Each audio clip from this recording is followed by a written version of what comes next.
Stellar Transformations, episode 187. Untuk melihat video selengkapnya, sahabat bisa kunjungi playlist yang telah disediakan. Yuk mari, kita berimajinasi bersama dan masuk ke alur ceritanya.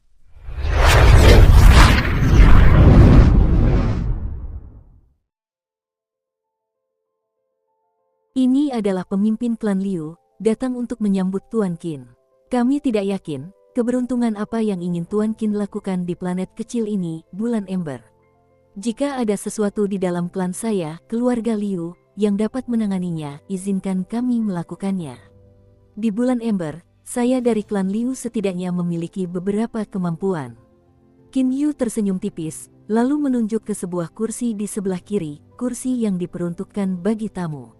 Silakan duduk. Pemimpin klan itu segera duduk. Qin Yu menatap pemimpin itu dengan lembut. Kita tidak akan membicarakan urusan saya. Ada sesuatu yang jauh lebih penting untuk dibicarakan daripada urusan saya. Begini, di Bulan Ember ini, saya menerima seorang murid. Tetapi, saya menemukan bahwa seseorang berani menghina murid saya, dan orang itu adalah saudara-saudaranya sendiri dari generasi yang sama. Pemimpin klan Liu, tentang masalah ini, dapatkah Anda menjelaskan kepada saya mengapa demikian? Berdiri di belakang Qin Yu adalah Suo Yan, yang tersenyum dingin, matanya berkilat dengan niat tersembunyi. Hei, keturunan klan Liu, sebaiknya kau sadar. Jika kau mendengarkan dengan baik dan membantu tuanku, maka mungkin klanmu akan makmur, tetapi, jika tuanku tidak senang denganmu, maka klanmu mungkin akan punah, tanpa diduga. Dia tepat sasaran. Yang paling dibutuhkan Qin Yu adalah peta bintang, dia tidak peduli dengan kekuasaan. Ada banyak cara yang bisa ia tempuh untuk mendapatkan peta bintang ini, kecuali Qin Yu memilih metode khusus ini, manipulasi dan negosiasi dengan keluarga-keluarga besar tersebut. Tentu saja, itu akan menjadi puncak dari seluruh diskusi ini.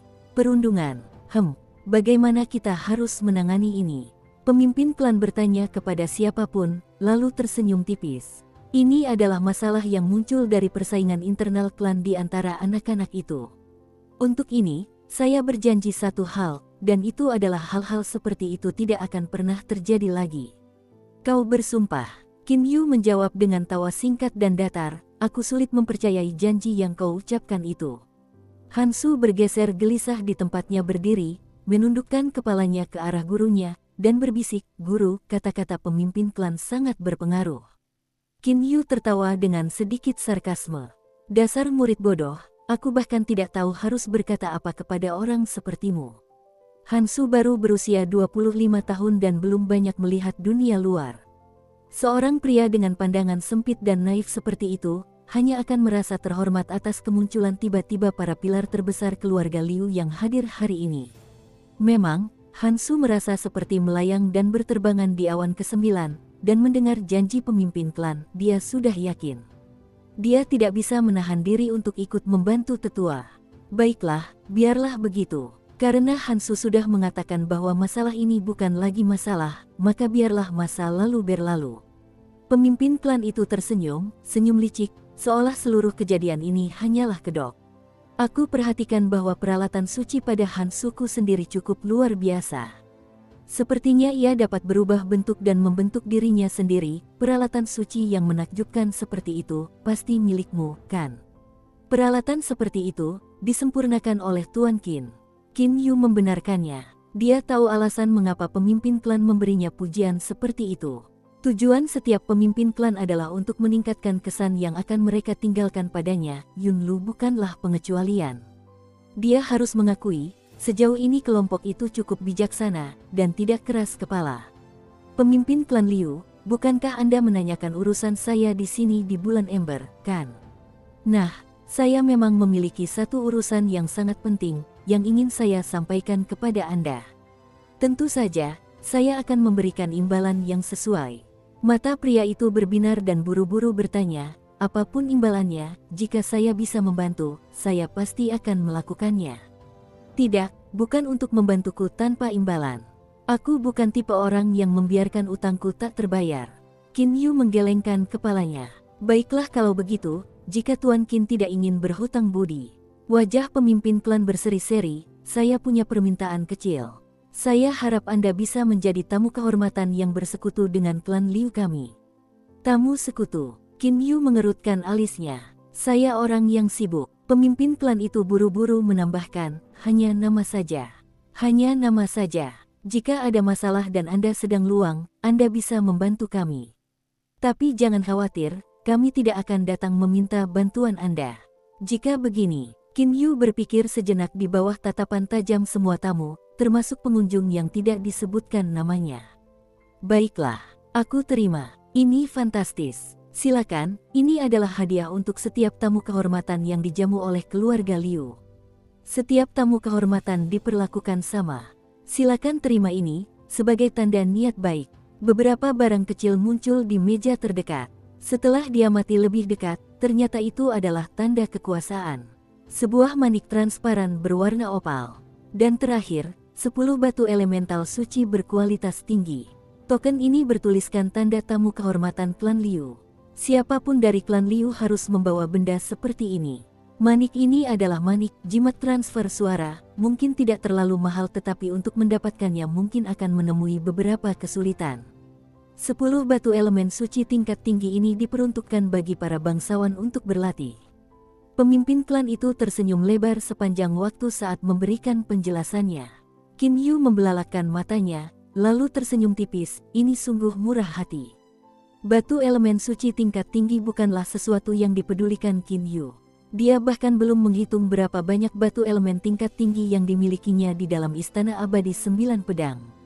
Dia hanya tahu dia punya banyak, setidaknya beberapa ribu. Tapi, jimat transfer suara, ini adalah satu-satunya hal yang dia inginkan. Memang benar bahwa jimat transfer suara memiliki jangkauan yang efektif, tetapi di planet yang sama, sebesar apapun planet itu, jangkauannya sangat efisien. Jika jarak antara dua planet dekat, maka komunikasi di antara keduanya hampir tidak mungkin. Di alam abadi, hanya dengan menggunakan jimat transfer suara seseorang dapat berkomunikasi jarak jauh, pemancar suara standar tidak akan berfungsi. Jangkauannya seharusnya mencakup hingga 2 planet. Jika seseorang ingin berkomunikasi ke jarak yang lebih jauh dari jangkauan 1 atau 2 planet, ia perlu berada di dalam formasi komunikasi yang lebih besar. Hanya di dalam formasi yang lebih besar inilah seseorang dapat berkomunikasi, misalnya, dari alam abadi ke alam iblis. Dengan jimat dan formasi tersebut, pesan yang ditransfer melalui suara dapat disampaikan melalui jarak yang sangat jauh, praktis mencakup sebagian besar alam abadi.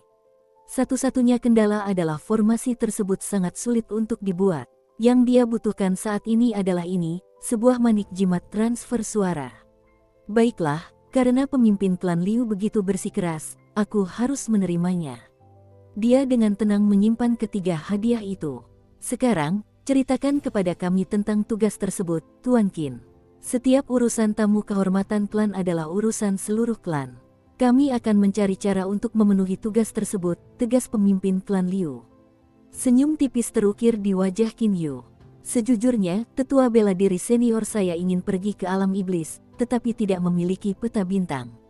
Saya ingin tahu apakah pemimpin klan Liu dapat membantu mendapatkan peta bintang yang detail seperti itu. Seolah disengaja, ekspresi tak berdaya menghiasi wajahnya. Saat tamu itu mendengar bahwa keinginannya adalah pergi ke alam iblis, alisnya berkerut karena cemas, yang kemudian berubah menjadi pemahaman samar. Orang-orang itu tahu bahwa Qin Yu memiliki banyak pengawal iblis, dan kemungkinan memiliki beberapa hubungan dengan dunia iblis. Jadi, jika para tetua dari pihak Qin Yu ingin pergi ke alam iblis, itu bukanlah keinginan yang aneh. Peta antar bintang ini adalah pemimpin klan itu tergagap, tenggelam dalam pikirannya, Tuan Qin, jujur saja, peta bintang sangat langka dan juga sangat berharga. Peta-peta ini dibuat oleh pedagang antar bintang melalui proses coba-coba, dan kecil kemungkinan mereka akan memberikan salinannya. Para pengusaha ini sering mencatat jalur yang paling sesuai dengan tujuan dan jalan pintas mereka, yang seringkali tidak lengkap. Jadi, bahkan menemukan salinan peta bintang lokal yang detail pun sangat sulit. Dia jelas sudah memikirkan hal ini. Selama tahun-tahun kekacauan dan revolusi di benua Qianlong, peta, secara umum, dianggap sebagai harta yang tak ternilai harganya. Dalam hal tingkat peradaban, alam abadi memiliki bintang dan planet yang tak terbatas, memetakan ruang tak terbatas ini jauh lebih sulit daripada memetakan Qianlong. Karena itu, peta adalah pemandangan yang sangat berharga. Dari seluruh klan Liu, kita hanya memiliki satu peta lengkap gugusan bintang Indigo Bay. Seperti yang Anda ketahui, ada 10 galaksi di dalamnya, dan masing-masing memiliki ratusan hingga ribuan planet dengan penghuni dan aktivitas manusia. Tahukah Anda berapa harga peta ini jika diberi penawaran di pasar saat ini? Kata pemimpin klan itu dengan agak terengah-engah. Saya tidak tahu. Tolong jelaskan kepada saya. Qin Yu memberi isyarat, 1 juta, dan itu baru harga grosirnya. Dia mengerti maksud tetua itu dengan 1 juta, seperti 1 juta batu elemental suci tingkat rendah. Dengan kata lain, itu adalah 100 batu elemental suci tingkat tinggi, barang yang sangat mahal. Oh, lalu mengapa tidak ada harga pasar yang tersedia? Peta bintang gugusan bintang Teluk Indigo kami adalah sesuatu yang sangat beruntung diperoleh keluarga saya 1000 tahun yang lalu. Bahkan 2 keluarga besar Ember Moon lainnya, klan Yan maupun klan Wang, tidak mungkin memiliki peta gugusan bintang selengkap ini. Pemimpin klan itu menegaskan dengan ekspresi tak tergoyahkan. Ketika Qin Yu mendengar ini, dia langsung tahu bahwa pemimpin klan sangat menghargai peta ini. Jelas, orang itu ingin dia menunjukkan lebih banyak rasa terima kasih kepada klan Liu. Pemimpin klan, yang saya inginkan adalah peta detail dari sini ke alam iblis. Itu kurang lebih peta alam iblis dan alam abadi. Tentu saja, peta gugusan bintang Teluk Indigo sudah cukup bagus. Setidaknya dengan peta Teluk Indigo, dia tidak akan takut tersesat saat bepergian di ruang angkasa Teluk Indigo yang tak terbatas. Dengan peta medan bintang Indigo Bay, dia bisa pergi ke beberapa planet dengan lebih banyak ahli. Tempat-tempat di mana kekuatan besar berada, seperti planet-planet dengan kaisar abadi. Sesampainya di sana, dia bisa mendapatkan peta alam iblis dan alam abadi. Kemungkinan itu bukanlah hal yang mustahil. Pemimpin klan mengerutkan kening dan memasang ekspresi getir. Tuan Qin, peta bintang ini bukan di bawah yurisdiksi saya, melainkan milik leluhur Liu. Saya ingin membantu Anda membuat salinan lain, tetapi ini sangat sulit. Qin Yu sudah menduga hal ini akan terjadi seperti ini. Dia tertawa kecil sebagai balasan, selama klan Liu membantu tugas ini, aku pasti akan mengingat kejadian ini. Pria itu berpikir sejenak dan menelan ludah dengan susah payah. Baiklah, saya akan kembali dan melihat apakah saya bisa membujuk leluhur kita. Pemimpin klan, bagaimana mungkin otoritas Anda tidak setara dengan leluhur Liu? Orang yang menjawab tertawa hambar, Tuan Qin, mungkin Anda tidak tahu, tetapi di keluarga Liu saya ada sekitar 10 hingga 20 tetua dan sekitar 8 tamu kehormatan. Mereka semua memiliki satu kesamaan, yaitu mereka mematuhi perintah leluhur Liu kami. Bagaimana menurut Anda? Apakah menurut Anda otoritas leluhur itu hebat atau tidak? Akhirnya, Qin Yu mengerti. Dan pemimpin klan Liu bahkan tidak merasa iri sedikit pun terhadap otoritas seperti itu. Tanya Qin Yu, dengan Qilian Sen jenaka di matanya. Iri hati, mengapa aku harus iri? Dia adalah pemimpin klan generasi sebelumnya dan kakekku. Mengapa aku harus merasa iri? Tanya pemimpin klan itu, kebingungan jelas terlihat di wajahnya. Kakekku juga ahli nomor 1 di klan Liu kami. Kekuasaannya datang seiring dengan kemampuannya. Qin Yu menegaskan, baiklah, pembicaraan kita akan berakhir di sini. Setelah ketua klan menyelesaikan permintaan saya, barulah kita akan berkumpul. Yang terakhir setuju, ya, kalau begitu selamat tinggal. Pemimpin klan berdiri dan memimpin rombongannya, lalu meninggalkan rumah. Mendapatkan peta bintang ini sungguh sulit. Qin Yu menghela napas dan menggelengkan kepalanya, kemampuan saya sendiri masih terlalu rendah. Bahkan sekarang, kekuatan jiwa saya belum cukup tinggi untuk memurnikan Yuanying abadi emas tingkat 1. Pada saat itu, saya akan mampu membuka dunia lapisan kedua atlas 10.000 binatang. Lapisan dunia kedua atlas, apa yang terkandung di dalamnya? Di dalamnya terdapat gerombolan Raja Iblis, dan dengan satu yang ditarik, dia bisa melepaskan puluhan atau bahkan ratusan Raja Iblis. Dengan supremasi semacam itu, dia akan lebih mudah mendapatkan apa yang diinginkannya. Lagi pula, satu-satunya kekuatan yang dimilikinya yang melampaui tahap awal immortal emas adalah boneka immortal pedangnya. Namun, yang terakhir membutuhkan penggunaan batu elemental tingkat atas untuk mengaktifkannya. Aku akan bermeditasi. Saat pemimpin klan kembali, Souyan, kau harus memberitahuku melalui telepati. Selain itu, jangan ganggu aku. Qin Yu sudah berjalan setengah jalan menuju kamarnya. Terdengar suara yang menggoda, "Ya, Tuan." Keduanya, Souyan dan Zhang Yuan, membungkuk kepada tuan mereka.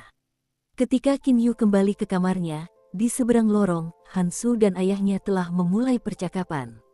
Selama beberapa dekade terakhir, ayahnya, Liu Niansu, telah hidup di bawah kekuasaan banyak orang.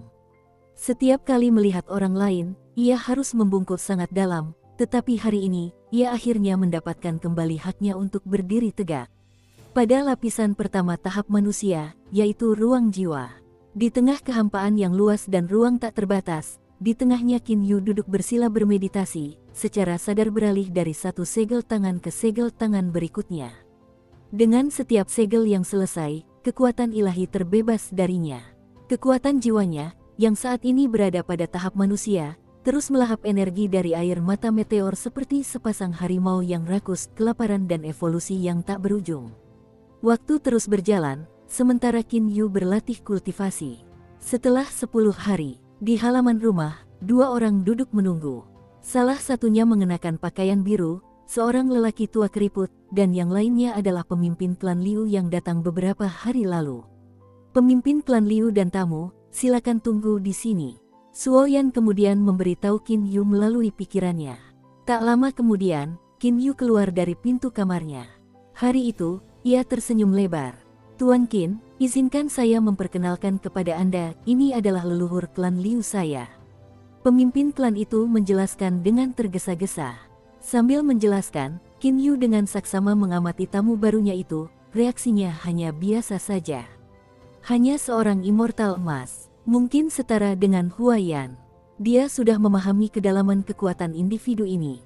Ini Liu Minghan dari klan Liu. Tuan Qin memiliki watak dan kekuatan yang luar biasa. Minghan mendapati bahwa dia tidak dapat merasakan secercah energi pun dari Qin Yu. Minghan terkejut, dia bahkan tidak dapat mendeteksi energi jiwa atau sedikit pun kekuatan. Qin Yu telah menarik kembali kekuatan jiwanya ke dalam air mata meteornya dan menarik energinya ke inti bintang gelap kecilnya. Bagi Minghan, ketidakmampuannya untuk mendeteksi hal itu adalah hal yang sangat wajar. Tuan Liu cukup mahir dalam jalan para abadi. Saya tidak tahu apakah permintaan yang saya ajukan kepada pemimpin klan terakhir kali dapat dikabulkan. Tanya Qin Yu. Pemimpin klan menoleh ke Minghan. Yang terakhir menjawab, "Tuan Qin, Anda mungkin mengerti bahwa peta Teluk Indigo sangat berharga. Peta itu tidak hanya memiliki rute umum ke planet-planet yang dihuni manusia, tetapi juga planet-planet yang tidak berpenghuni, tempat-tempat khusus lainnya, dan juga memiliki penjelasan tentang susunan teleportasi stasioner. Satu contoh, susunan teleportasi beberapa planet hanya memungkinkan transfer satu arah, hanya masuk tetapi tidak keluar. Hanya masuk tapi tidak keluar." Qin Yu tersentak kaget. Benar, untuk susunan teleportasi satu arah itu, Anda harus mengandalkan kemampuan Anda sendiri untuk pergi, jelas Minghan. Singkatnya, peta ini memiliki banyak informasi yang mendalam, karena perjalanan antar bintang bukanlah hal yang sederhana. Sebuah pencerahan muncul di benak Qin Yu, dia akhirnya mengerti betapa langkanya peta bintang. Pantas saja peta bintang begitu berharga. "Tuan Qin, ini adalah salinan peta yang dimiliki keluarga saya. Peta ini diperoleh sekitar 1000 tahun yang lalu, dan menurut perkiraan saya, peta ini dibuat sekitar 10.000 tahun yang lalu. Dalam 10.000 tahun, saya kira, perubahan di Teluk Indigo seharusnya tidak terlalu besar." Minghan dengan hati-hati menyerahkan selembar kertas giok kepada Qin Yu. "Apakah peta itu dibuat 10.000 tahun yang lalu?" Dari Zhang Yuan, Qin Yu tahu bahwa peta bintang yang dibuat 100.000 tahun yang lalu masih sangat berharga, apalagi yang dibuat 10.000 tahun yang lalu. Qin Yu tanpa ragu mengambil gulungan giok itu dan menyimpannya ke dalam cincin es berkobar miliknya. "Tuan Liu, ketua klan, karena keduanya begitu murah hati memberikan peta bintang ini kepada saya akan berhutang budi kepada Anda. Saya tidak tahu apa yang Anda butuhkan, tetapi selama saya mampu, saya tidak akan mudah menolak." Qin Yu sudah berpikir bahwa karena keduanya begitu mudah memberikan peta itu kepadanya, bagaimana mungkin mereka tidak memiliki permintaan sendiri.